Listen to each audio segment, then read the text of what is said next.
All right. Good evening, everyone. Okay, and welcome to tonight's Fiveable live chat. And we will, be going now.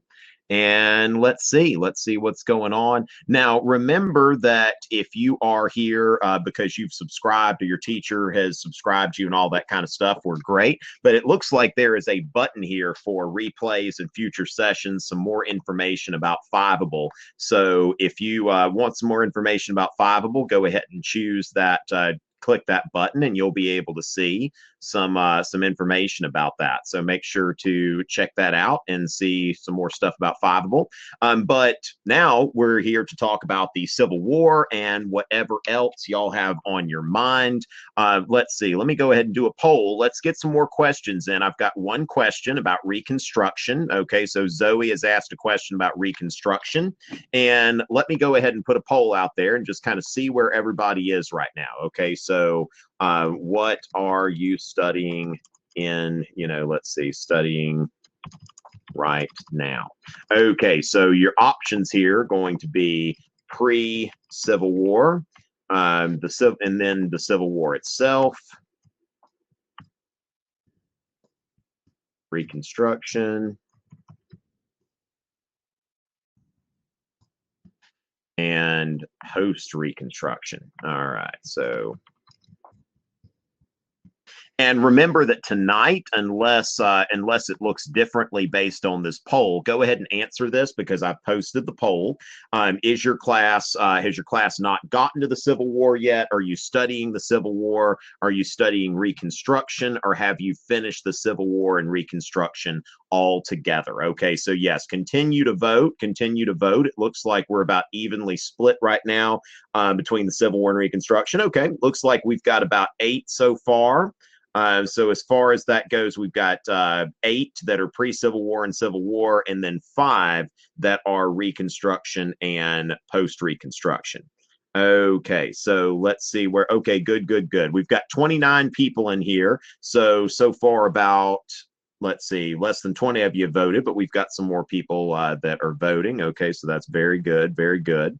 All right. So it looks like there are actually more people in here that are doing, from what I can see here, looks like 3 people still pre-Civil War, 6 of you on the Civil War, 7 on Reconstruction, and 3 post-Reconstruction. So that's 19 of 30 of you. So let's go ahead and get that out there. Okay, now our topic was the Civil War, and of course, we've got enough people in here studying the Civil War right now.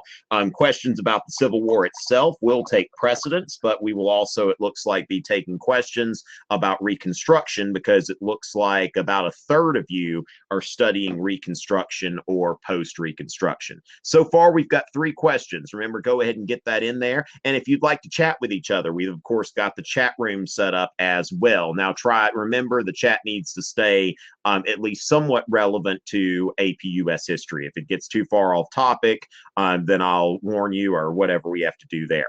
Okay, so let's go ahead and get to it. All right, so as far as that goes, let's see.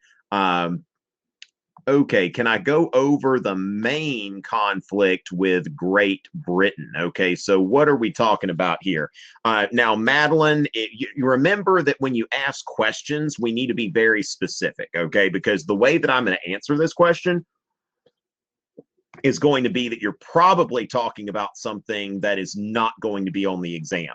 What I'm guessing, possibly you might be hinting at the Webster Ashburton Treaty, but that's something that is, and that's an 1842 treaty that settled the border of Maine, so between Maine and Canada. But I don't see that ever being on an APUSH exam in any capacity. So if that's what you're getting at, I don't think you really need to worry about that. Now, if your teacher is big on the Webster Ashburton Treaty, but of course that's something that if you look at that Jimmy Fallon skit on the Gadsden Purchase, that's one of the things that comes up among like these really super obscure U.S. history things. So that's something that you might want to, I'm guessing that's what you're getting at. And if so, you don't have to worry about that ever being on an exam. All right, so let's go ahead and go. And remember, if you ask questions like that and I tell you it's not going to be on the, you're better off than before we started.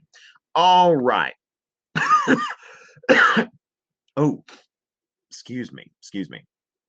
All right. What was the importance of Lincoln's second inaugural address? Okay. And that's something like when you think about like the Civil War, okay, it's a very complicated phenomenon here. And for Lincoln, for me, I think that the second inaugural address really represents like the end of Lincoln's like metamorphosis. Okay. Because remember that in 1861, Lincoln was going to war purely to preserve the Union, and that's what he said. He said it all the way through through September of 1862 that Lincoln had no other aims except to preserve the Union. Even when Lincoln issued the Emancipation Proclamation, he still introduced it as a necessary war measure. Okay, so the only reason that the Union Army is liberating slaves is because at that time it really looked like the Confederates would achieve their goal of independence, or at least had a good chance of doing so. And so Lincoln thought he needed to turn up the heat. And of course, he didn't need to tick people off in the border states. And so he said in an open letter about exactly a month before the Emancipation Proclamation, that he was only in this war to preserve the Union. That if he could free none of the slaves and preserve the Union, he'd do that. If he could free all of the slaves and preserve the Union, he'd do that. If he could free some of the slaves and not free some of the slaves and preserve the Union, he would do that. And so that's, as far as that goes, the Emancipation Proclamation, even though it's drafted as a necessary war measure, it does introduce an anti-slavery measure into the North's cause. Okay, so as far as that goes, Lincoln is starting to complete, some sort of, he's evolving, as all good politicians do.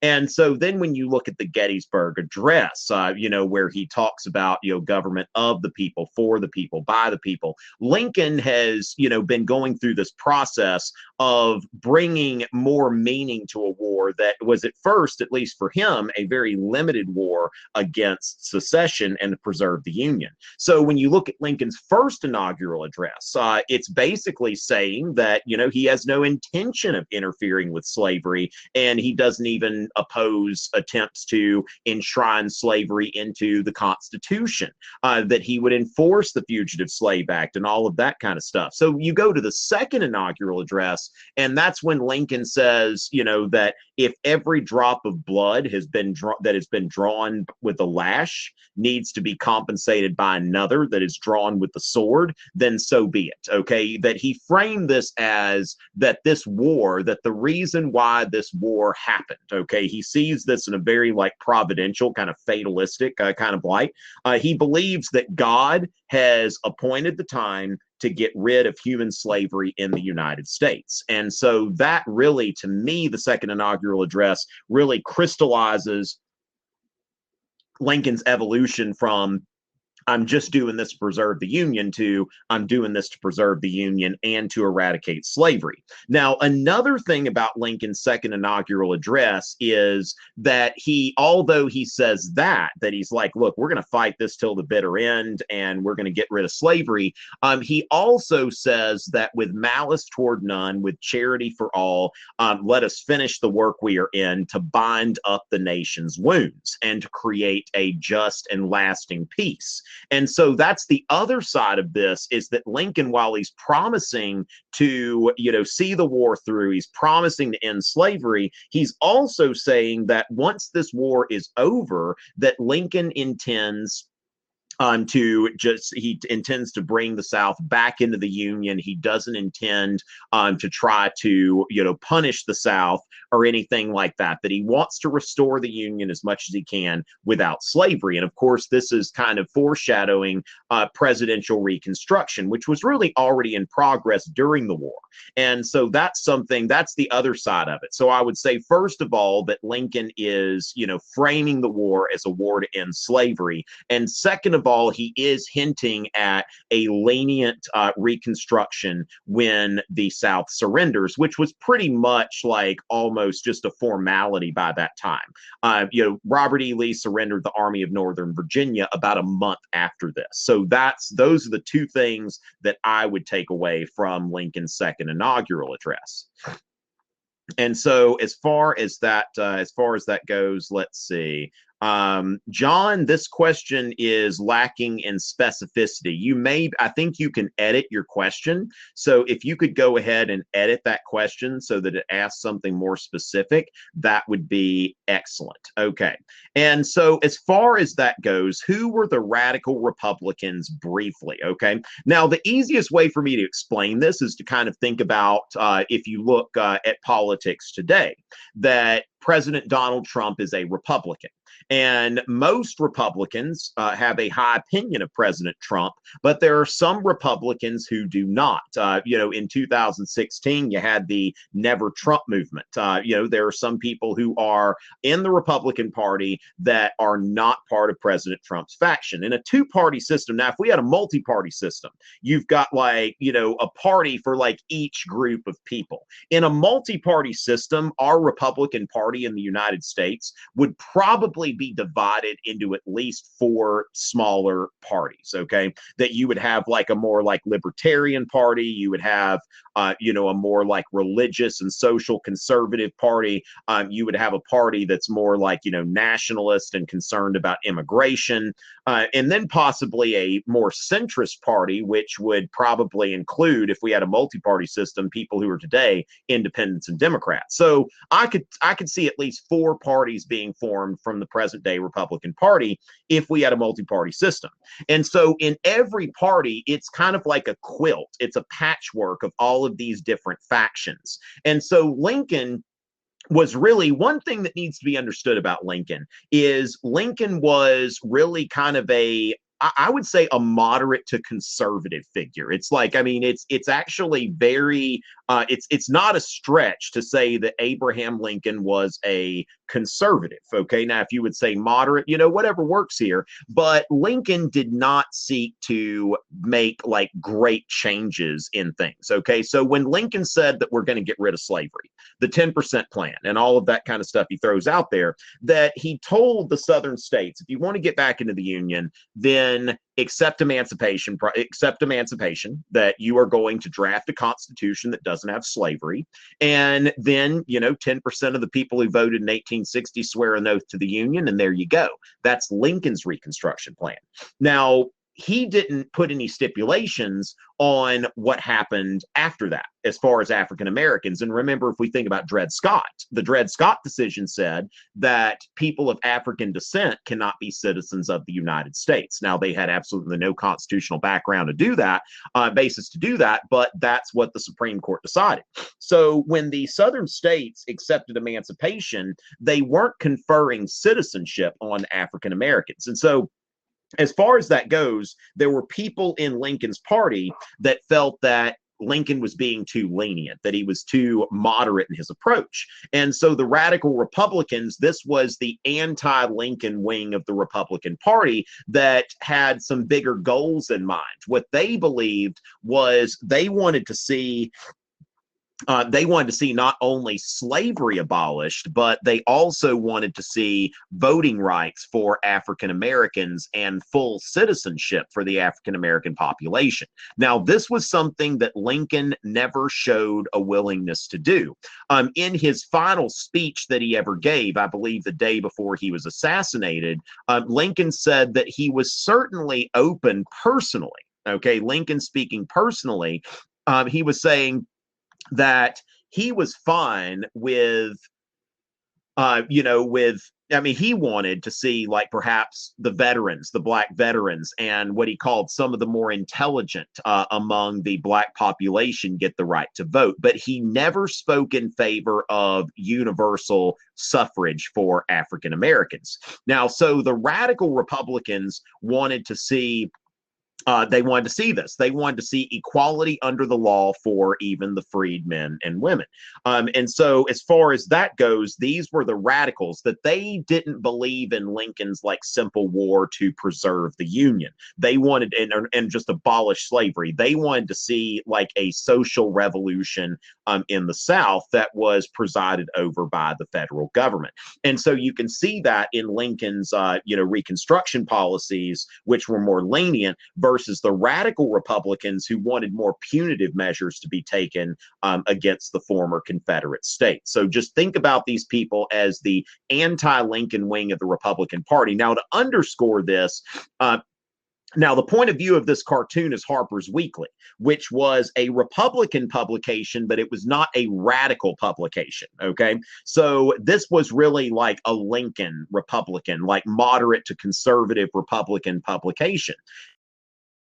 1864, the radical Republicans actually ran a candidate against Abraham Lincoln. They ran John C. Fremont versus Abraham Lincoln. John C. Fremont had been the Republican nominee in 1856, and he was seen as being too cozy with the abolitionists. There's another cartoon in 1856 that had John C. Fremont stuck in the abolition bog. And so that was the whole thing with Lincoln. The Republicans nominated Lincoln in 1860 because this was somebody who could relate to regular people and was not on the far end of the spectrum of Republicans. Now, here is the Harper's Weekly cartoon, and we see Lady Liberty going to the doctor, and here is John C. Fremont. Now, notice that he is holding this little black baby doll. Okay, now this is not a Southern cartoon. This is not a Northern Democratic cartoon. This is a Northern Republican cartoon. And so we see here where Lincoln has put a bump on his head. Okay, Lincoln's put a bump on his head, and he's clutching this little black doll because he is this is showing how the radical Republicans wanting to run Fremont against Lincoln, that they're really just concerned with African Americans. They're not concerned with preserving the Union, which was the goal of the Lincoln faction: preserve the Union, emancipate. And so they called these people, Lincoln's faction of the Republican Party called these people soreheads. All right, that they are they're soreheads. They're people who aren't going on along with the rest of the party. And meanwhile, Lincoln, of course, and this is what's going to lead to to some of the fights in Reconstruction, that you've really got this kind of when you go through like the moderate Republicans to the radical Republicans, and the Democrats in 1864 were divided between peace Democrats and war Democrats. So the peace Democrats, these are people who were like, go ahead and make peace with the South, see if we can return things to how they were before the war. Now, war Democrats, they wanted to win the war and preserve the Union, really without any regard to slavery. Now, Lincoln is thinking like preserve the Union and abolish slavery. Okay, so this is really like Lincoln would add that. But the radical Republicans, they are adding political equality for Black Americans. And so what Lincoln did in 1864 is he picked a war Democrat, Andrew Johnson from Tennessee, as his running mate. And so what he called this was the Union Party instead of the Republican Party. Now, the radicals eventually dropped their bid. They eventually dropped their bid to run against Lincoln and supported his candidacy, but they didn't approve of Lincoln's more limited approach: win the war, preserve the Union, abolish slavery.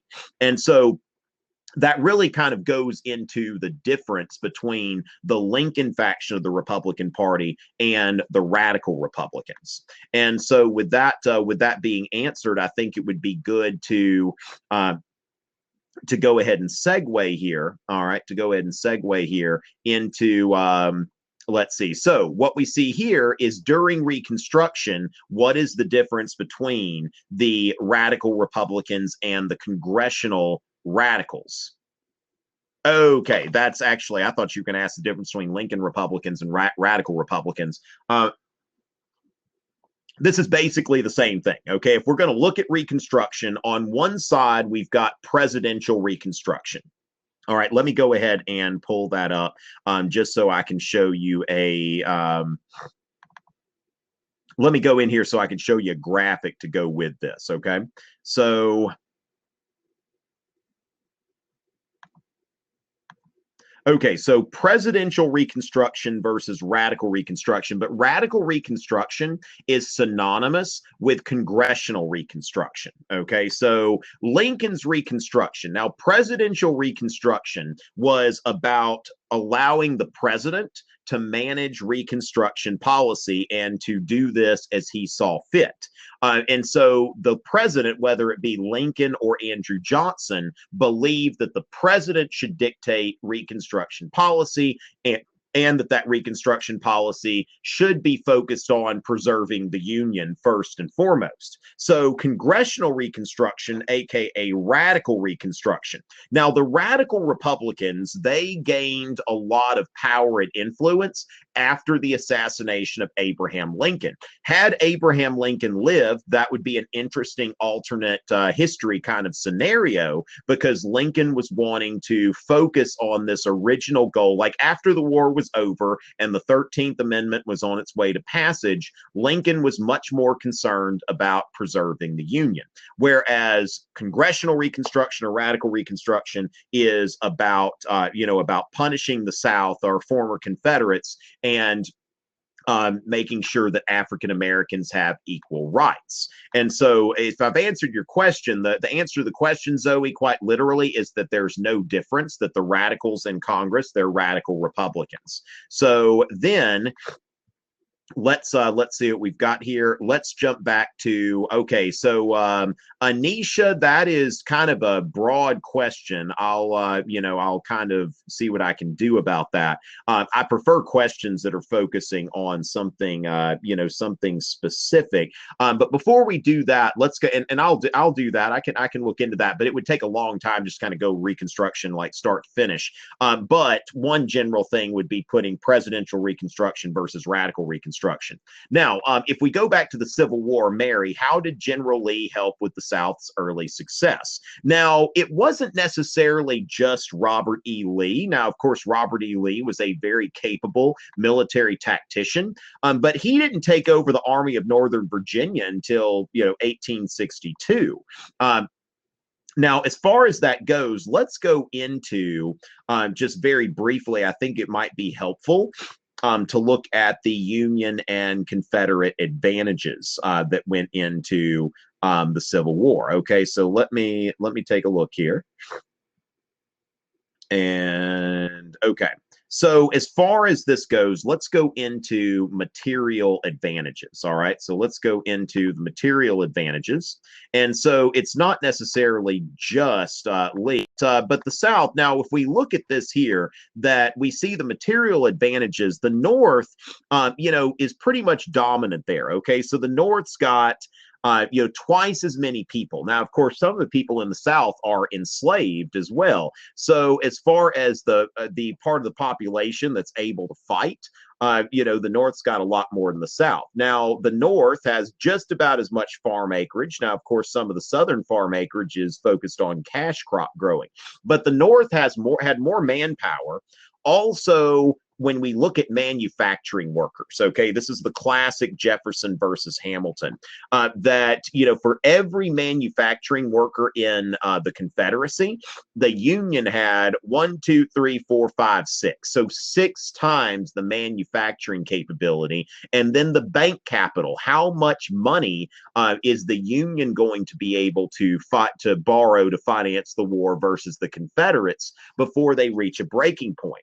And the Union had 2.5 times as much capital available in banks. Okay, so the North had an advantage in manpower, had an advantage in manufacturing workers, and had an advantage in bank capital. Now, Confederates, had an advantage at least early in the war of military leadership. Now, the thing is that there was a tradition in the South, like in the aristocratic Southern families, it was encouraged for them to go to West Point, to the military academy. In fact, when the Deep South seceded, PGT Beauregard was the commandant at West Point. And so he was relieved of that duty as soon as Louisiana seceded. But the South had a lot more, like, per capita military veterans and just some of the, some of the best military minds and leaders. Now, later on, you're going to see that, Sherman and Grant and other Union generals are going to, going to be instrumental in bringing an end to the war. But as far as that goes, certainly the South had, an advantage in military leadership, home field advantage. They knew the terrain, that they knew where they were fighting and were used to the land. Now, defense is an objective, okay? So whereas the Union had to completely subdue and essentially conquer the Confederacy in order for the war to be over, the South just had to essentially repel a Union advance. And so that's something that, is certainly an advantage, that all they've got to do is exhaust the will of the Northern population to support the war, kind of synonymous with what you see like the Viet Cong doing in, in Vietnam. And the United States had so much more, as far as material resources, manpower, money, but the population, like in Vietnam, the American population lost the will to fight the war, that they no longer supported the war. And in a democracy, that's kind of critical, that the population supports a war. High stakes, that the Confederacy, if the Confederacy loses the war, then they're done. They have to surrender and accept whatever terms the Union gives them. Whereas if the Union just stop fighting the war, then nothing really changes there, except that the Confederacy is independent. And so now the thing is that the Union, at first, they're preserving the Union, and the Confederacy is trying to maintain its status as an independent, as its own country, independent of the United States. Now, the thing is, and this is what you see happen through the Civil War, is that the Union, they were going to benefit from a long war, that the longer this war lasted, the more of an advantage it was to the Union. So if you ask yourself, like, why did Robert E. Lee risk Pickett's charge at Gettysburg? That seems really stupid, right? And in hindsight, it certainly does. But Robert E. Lee felt like Gettysburg was his opportunity to bring the Union to the peace table. And so, knowing that there was really no chance of the Confederacy winning a long war, he tried to bring it to a close there, because the Confederacy really counted on a short war in order for this to, in order for them to achieve their objectives. And so as far as that goes, that's really kind of something that, while, kind of indirectly answering your question there and looking at the early successes of the Confederacy, that's certainly something that. Now, the other thing, there was an interesting article I read in some military history magazine. I can't remember where I found it, but a Confederate soldier was more likely to have fired a rifle before entering the service than a Union soldier, many of whom who had never fired a rifle before, because a lot of them lived in cities. The Union was urbanizing, whereas the Confederacy was still much more rural. And so as far as that goes, let's see what we've got here. All right, so the Anaconda plan. All right, so the Anaconda plan, Jeremy, that kind of goes right into what I was just saying, that the South needed to have a short war, that if this war lasted 3 or more years, the chances of the Confederacy winning and maintaining itself as an independent government was going to be almost nothing. Okay, so the Anaconda plan. Now, this certainly wasn't popular. It wasn't what Northern politicians wanted to hear, but General Winfield Scott came up with the not what he called it, but this is what people, this is on the very next slide from what I was just explaining. So the Anaconda plan was the strategy, really, that the North ended up following. Okay, so when we look here at what they call, what this cartoon is calling Scott's Great Snake, it shows you the goals of the Anaconda plan. One is a naval blockade of southern ports. Two, capture Richmond. Okay, so capture the Confederate capital, which was, which is only about 100 miles from Washington D.C. Really not that far. It's right there. So go get that. So capture the Confederate capital. Now the other thing is that Richmond also held a lot of the Confederates' industrial capacity. If Richmond falls, it's not just a matter of the political capital, but also that it was a major manufacturing center for the Confederacy. And then 3, control the Mississippi River, because this was certainly a problem for the Union at the outset. And one of the reasons why it was critical that the Confederacy be brought back into the Union from the perspective of Northern politicians is because the economy of these Western states. Now, railroads were coming into being, but they weren't really established at that time. And so river transportation was still a major source of transportation. And so control the Mississippi River. Now what this does is not only restores northern commerce, but also separates Arkansas, Louisiana, and Texas from the Union, where Texas actually had a good bit of the, of course, you've got this cattle in Texas. So a lot of the Confederate Army's food supply was coming from Texas. So a naval blockade of southern ports, capturing Richmond, and then controlling the Mississippi River in order to split the Confederacy, these trans-Mississippi Confederate states from the rest of it. And excuse me, essentially that ends up being exactly the strategy that the Union followed. Now, the thing about the Anaconda Plan is the reason why some Northern politicians didn't like it is because it was a long war plan. It's not just like, hey, go in there. Remember, Lincoln initially, he called for 75,000 troops to enlist for 90 days. Like Lincoln was looking for a very short war to happen, and that's not what ended up happening. Okay. And so why did American focus shift from Reconstruction to conquest of the West? Okay. Now, Zoe, one thing about Reconstruction, okay, is that after some time, it lost Northern support. It's not just a matter of Southern whites, not liking radical Reconstruction and resisting it, but it was a matter of Northerners just not really caring about. I mean, the radical Republicans had this idea that we're going to stay down there and we're going to keep this thing going until there is political equality and full citizenship for African Americans. Now, a lot of times, it's easy for us to think, okay, well, the Confederates were racist. Okay, given. All right. But what is not quite so obvious and what people don't read is, most classrooms, the primary sources that are looked at may emphasize the racism of Confederates, but then Northerners, Northern whites were quite racist as well. Now, when you get to the 1920s, you'll find out that the epicenter of the second Ku Klux Klan was actually in the Midwest, in like Indiana and states surrounding that. And so, as far as that goes, that Reconstruction is kind of waning on its own. I don't think that it's just a matter of focus shifting, but it even goes back to during the Civil War. Okay, that remember that during the second party system, okay, before the Civil War, the Democratic Party was the dominant party.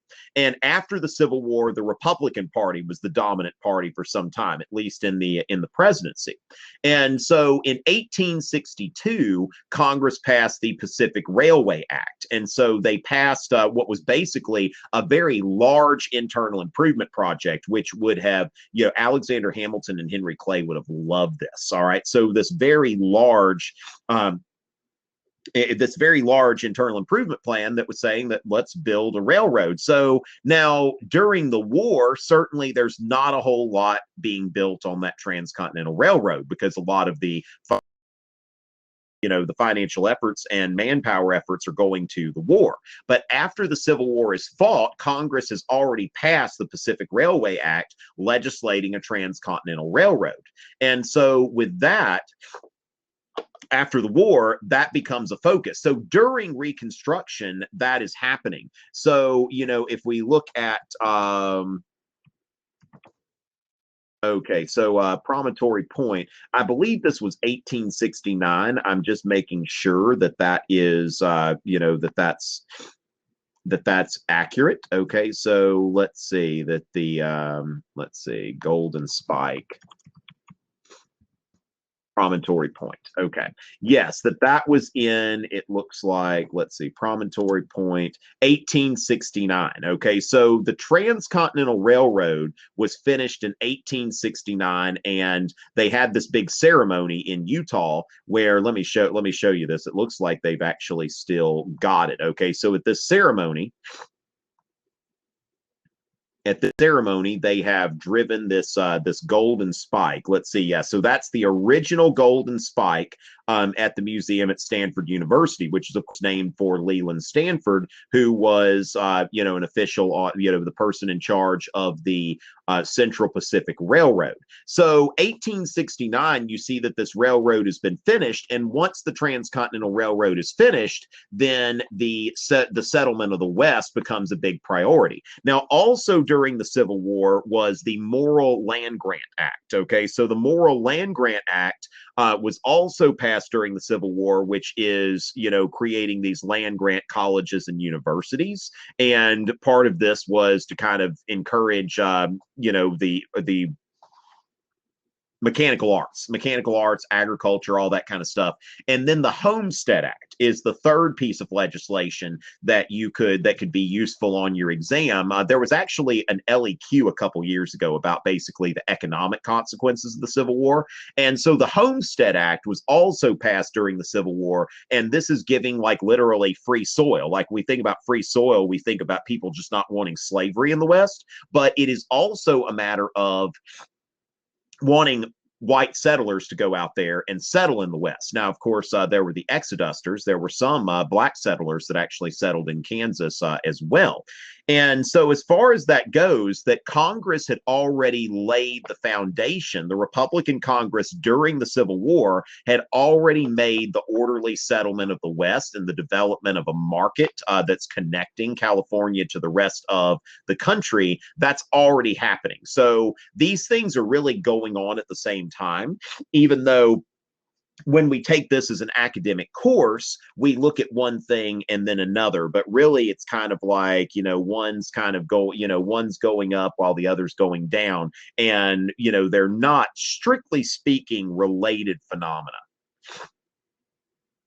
Okay, so when was the Freedmen's Bureau created and how was it killed? Okay, so the Freedmen's Bureau was created you're very welcome, Zoe. The Freedmen's Bureau was created by the Republican Congress after the Civil War, and the purpose of the Freedmen's Bureau was to help these freedmen and women with their problems after the Civil War, okay, because there were race riots in some southern cities. There were also some free people that had been separated from their families, whether by war or perhaps being sold, somewhere else. And so, they were trying to reunite families. They were also trying to find work for freedmen and women. Now, finding work is it's not like they're finding them skilled jobs. They're basically like, okay, well, here's a place where you can go be a sharecropper. Somebody's looking for a farmhand.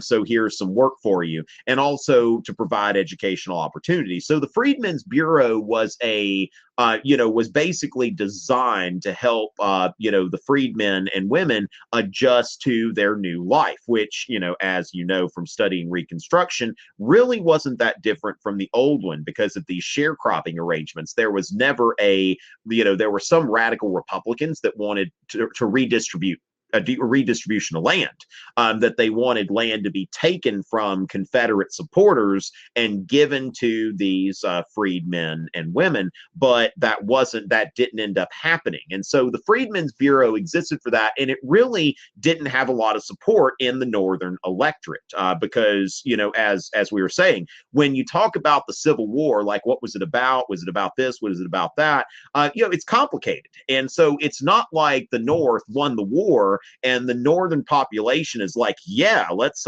make sure that that black people in the South are getting a good deal and they're getting citizenship rights. Not so much. And so it really lost popular support and just kind of expired. Let me check the year on that. The exact year. I also know that the Freedmen's Bureau never really had a lot of support from President Johnson. Okay, President Johnson was never a fan of the Freedmen's Bureau. And so, as far as that, yeah, so it was created in March of 1865. And let's see, it ended, let's see, so that was, I can't, the article's not making it very, okay, let's see.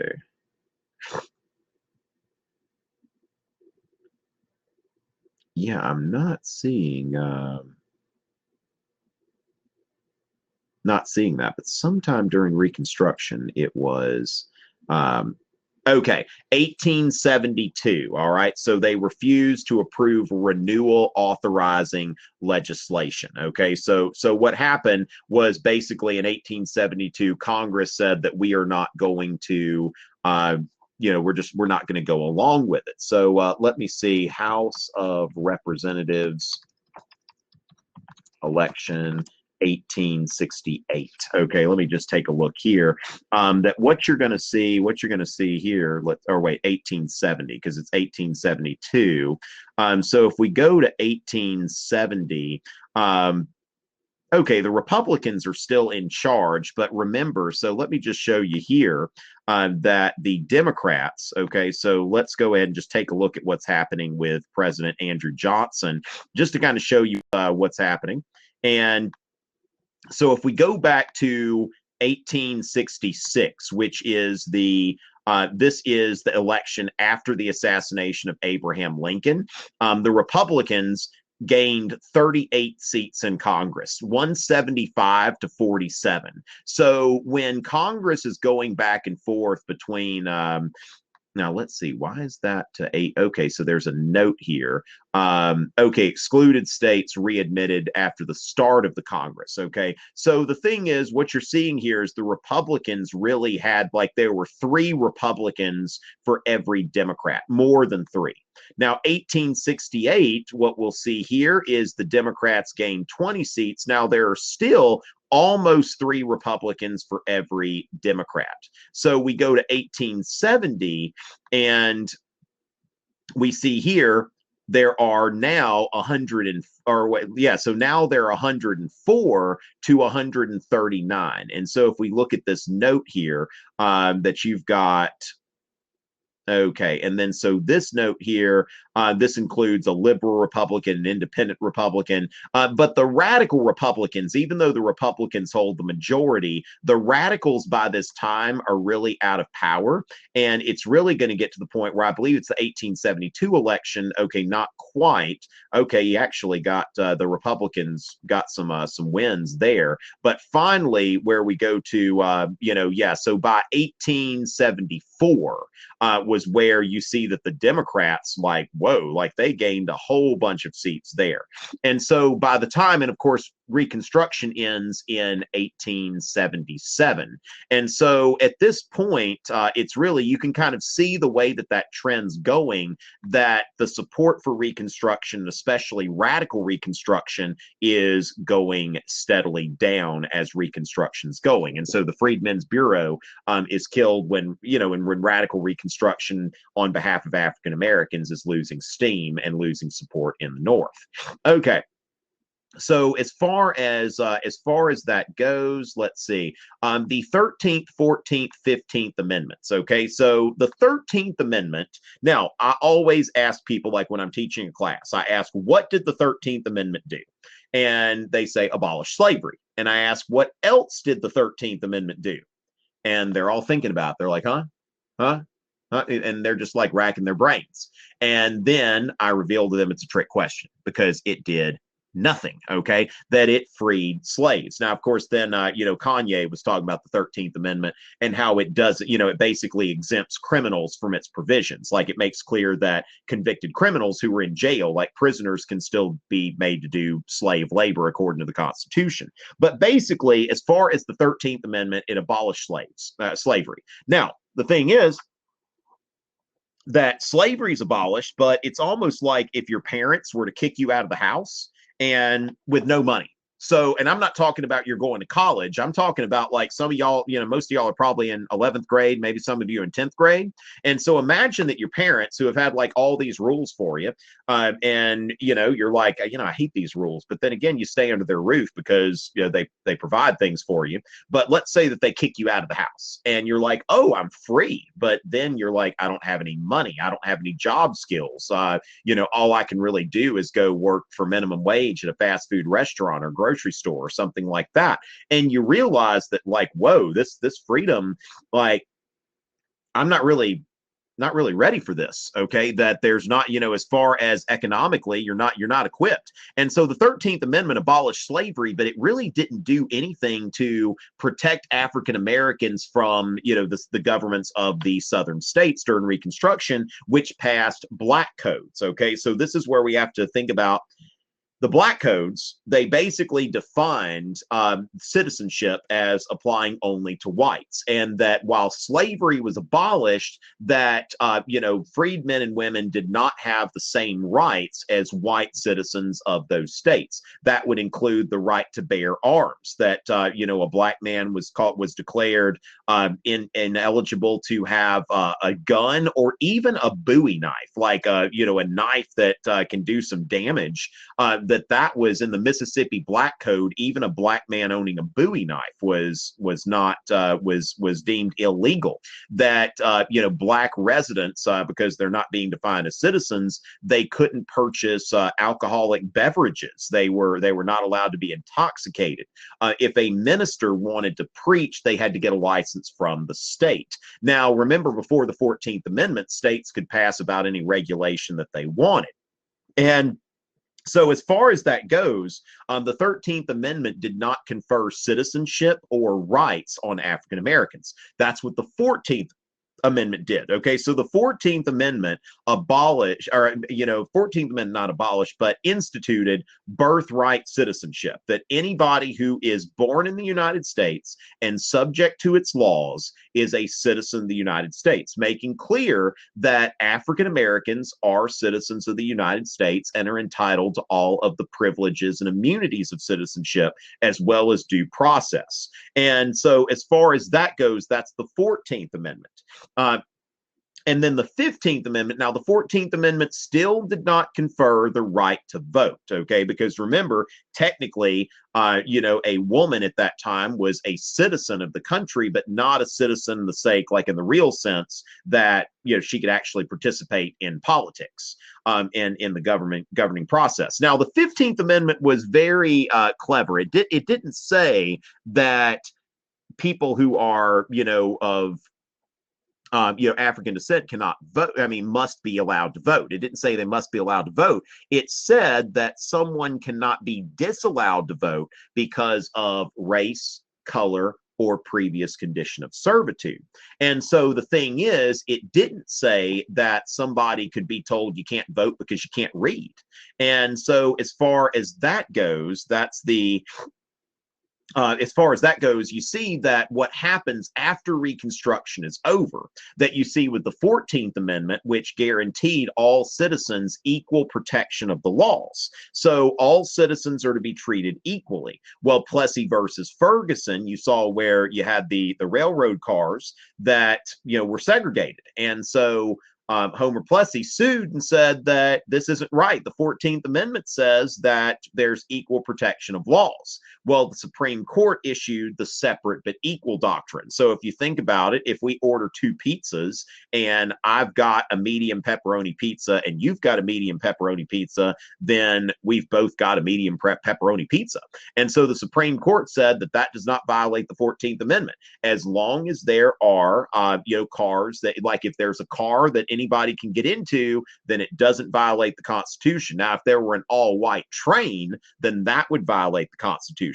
Now, the thing is that these facilities for Black Americans, those were not on the same level. But it was the Supreme Court was just basically saying after Reconstruction that we're not going to interfere with this, with this Jim Crow system in the South. Now, another part of the Jim Crow system was, of course, literacy test, but also a grandfather clause, okay? Whereas if your grandfather had been able to vote in the 1860 election, then you're good. Like you can vote without a literacy test. And we still use this term today. It's called being grandfathered in, where people who are already part of an organization before a certain point might be exempt from certain new requirements. So you might hear that term grandfathered in. So that was, in 1860, if somebody's grandfather could vote in that election, then they could say, well, I'm exempt from the literacy test. And so what they did, they used the grandfather clause to go around the 15th Amendment's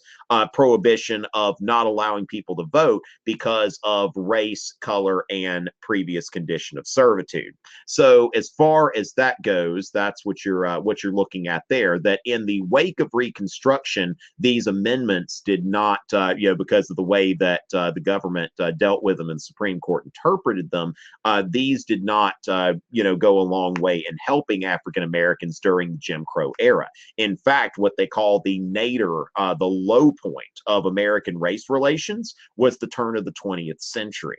And so with that, now, Annie, women in the Civil War has never really been like a topic that I've seen come up, but certainly the role of African Americans in the Civil War is something that would be. I've seen a DBQ on the role of African Americans in the Civil War, and so looking at that, let's see what we've got here.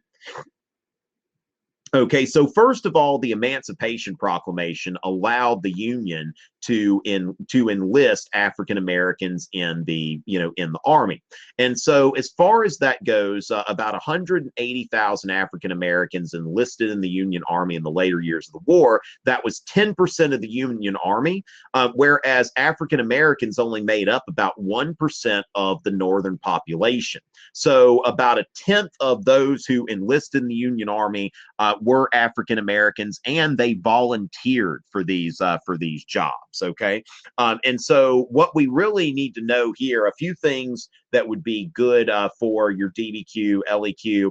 First of all, as I said, all volunteer, that the only people who were drafted were white. So all of these people volunteered. Now, they were placed in segregated units led by white officers. During the Civil War, there were no black men who were given the rank of commissioned officers. Now, certainly, somebody could be like a sergeant or something like that. But if you look here is a picture of United States soldiers at Camp William Penn in Philadelphia. And so you see that the unit is black and they are led by a white officer. Now, as far as something specific, if you've ever seen the movie Glory, or even if you have not, the 54th Massachusetts Volunteer Infantry.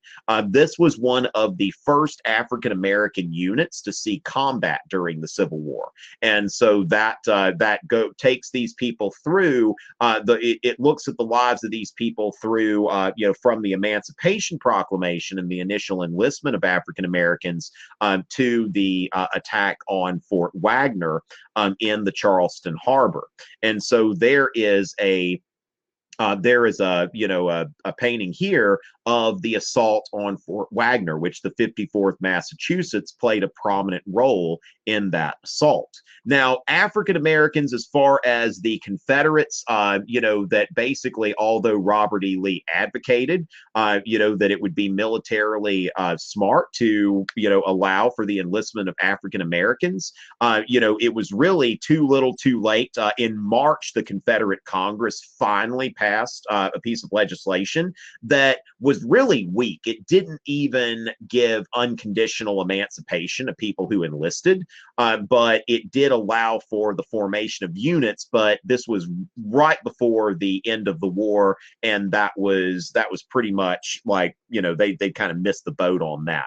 So while you may be able to find like isolated incidents of, there may have been, in Louisiana, there was actually a militia unit of free people of color, but they weren't part of the actual Confederate Army.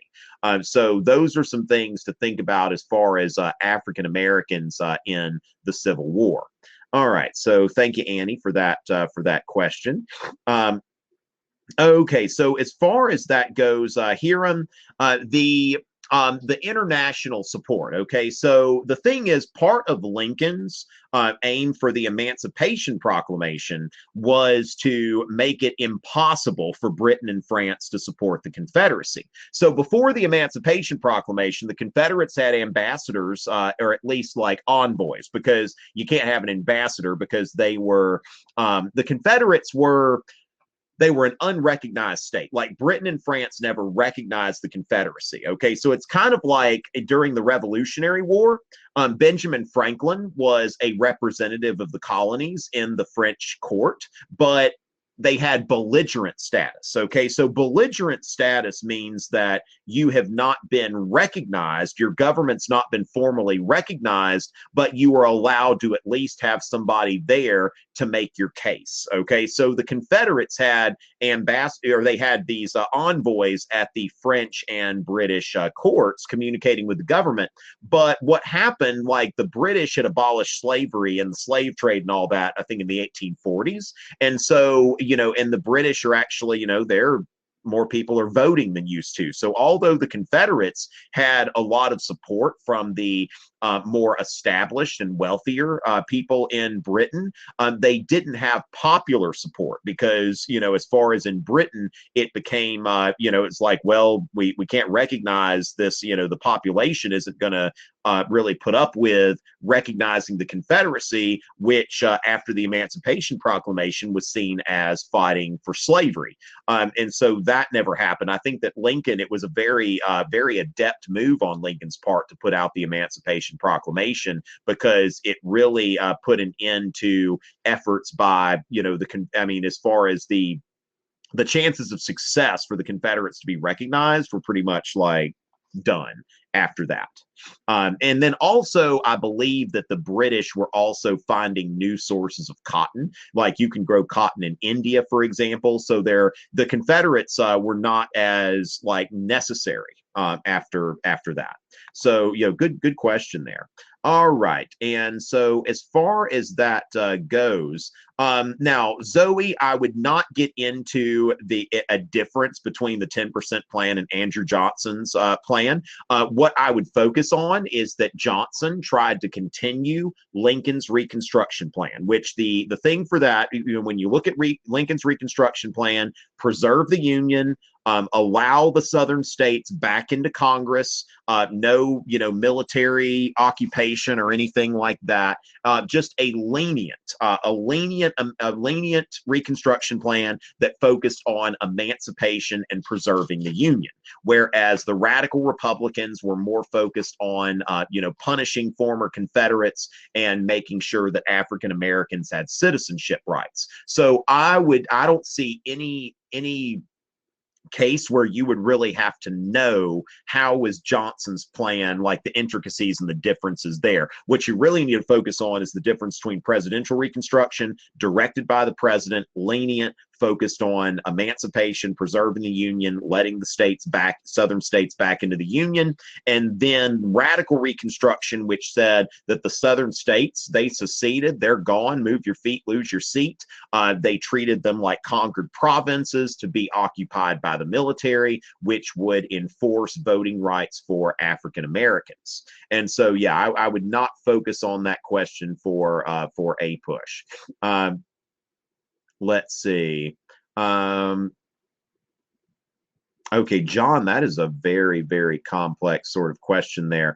Now, Chris, why did sharecropping emerge? How did it affect freed people in the Southern economy? Now, sharecropping is really, that's something that had been around. Okay, like it'd been around a while, that you give the person who owns the land a share of the crop. And so part of that is, although there were some people who promised freedmen 40 acres and a mule, it never happened. Okay, so remember, there was never any kind of land distribution. So these slaves who were freed had no property. They had to work someone else's land. And if you do that, you either work that as a tenant farmer, which is a farmer that that pays rent. Okay, so you're either paying rent or you're giving a share of the crop. Now, not a share of the crop that actually grew, but a share of the crop that was supposed to grow.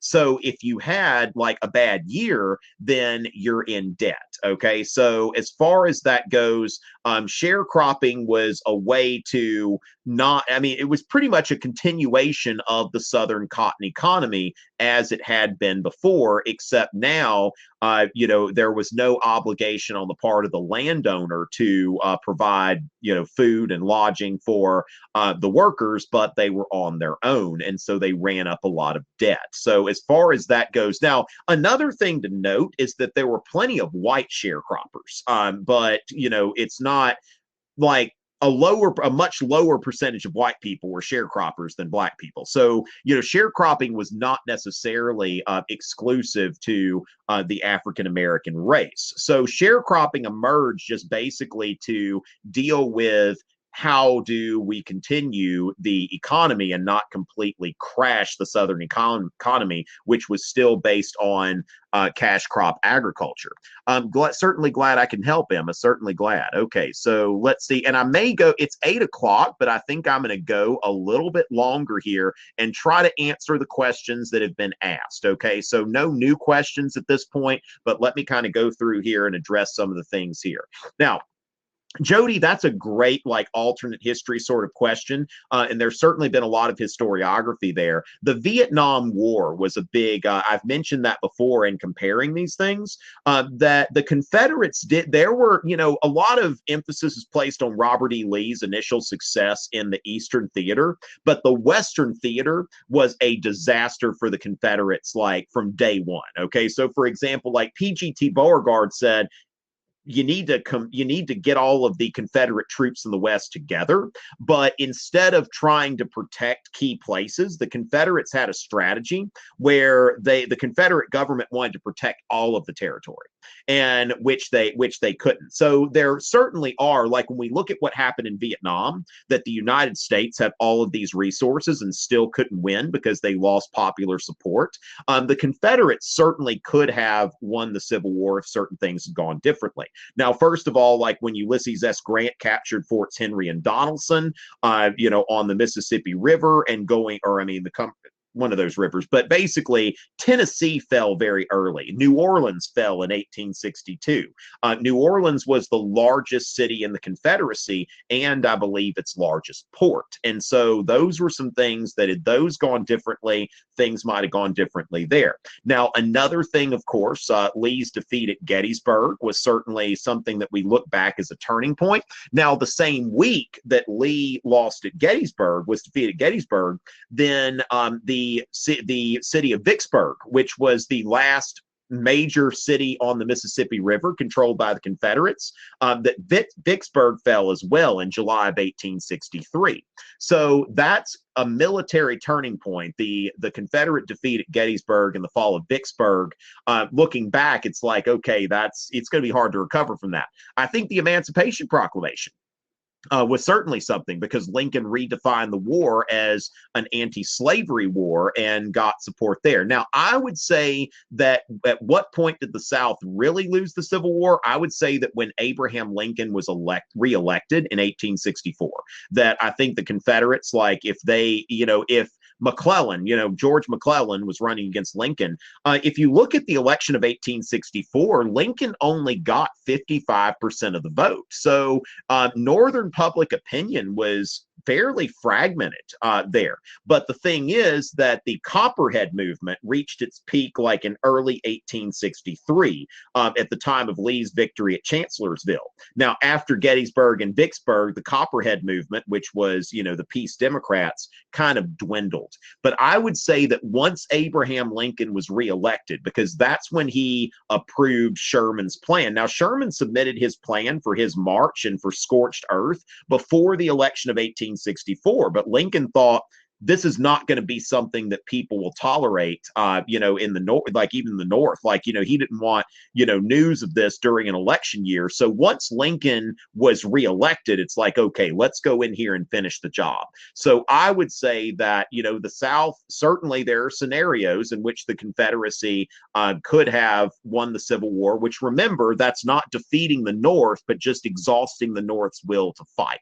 And so they certainly had a chance, but there are a lot of different, like Shiloh, for example. That's another one in the West where Grant it looked like he was going to be defeated on day one, and on day two, he was reinforced and counterattacked. And so had the Confederates defeated Grant at Shiloh, that's another thing. So yeah, I mean, the South, certainly, while they were, underdogs, but they had, they weren't without victory options. But I think the election of 1864, Lincoln's reelection, is really what sealed the deal. Thank you for your question, Jody.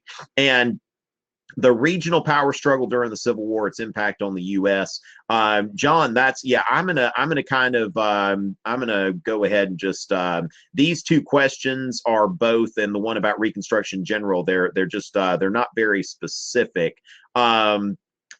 Rich is asking here the one reason. I don't know if I'd ever give one reason. See, let me close by saying this. This is, to me, the biggest problem with the Civil War. And, that everybody wants like one answer. Like, what was the Civil War about? Okay, so can we say one thing? Was it about slavery or was it not about slavery? And then what was the one reason that the Civil War was won by the North? I think that there are a variety of reasons. Now, if I were to rattle some off, I would say certainly the material advantages did not hurt. Okay, that having more manpower, more money, and all of that kind of stuff. Yeah. So, Rich, the thing is, I would say that the material advantages would be one, but I would attribute it to Lincoln's. If I had to say one thing, I would say Lincoln's leadership. Now, that's multifaceted, but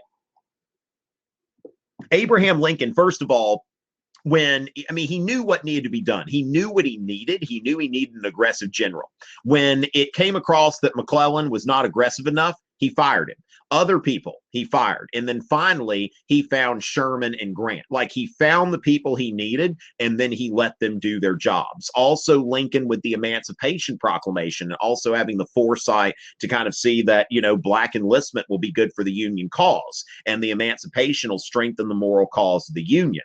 These are things there. So I would say that Jefferson Davis, his leadership was just not as effective as Abraham Lincoln's. There's actually a book that I bought that I haven't read. I think I've got it on my desk here somewhere, that this is basically by I don't think this is by a historian. This is a guy that studies rhetoric, but the book is basically focusing on how Jefferson Davis, this is a War of Words, the rhetorical leadership of Jefferson Davis, that this book is focusing on how essentially Jefferson Davis was never able to use rhetoric in the same way that Lincoln was to rally support for the cause. And so all kinds of things but yeah, I would say that Abraham Lincoln's leadership would have been the most important thing there. So, ladies and gentlemen, I will be back next week, and we will talk some more about the Civil War and Reconstruction. Probably, we did a lot of Reconstruction today, but I'm certainly willing to do that again next week. Okay, so looks like we got a lot of y'all studying the Civil War. So again, I'll probably title next week's session Reconstruction, but we'll kind of, we'll mix it up kind of like we did tonight. All right, so thank y'all so much for joining us. Remember to tell your friends that we're here, and I will see y'all next time at the same time next week. Thank y'all again. It's always a pleasure.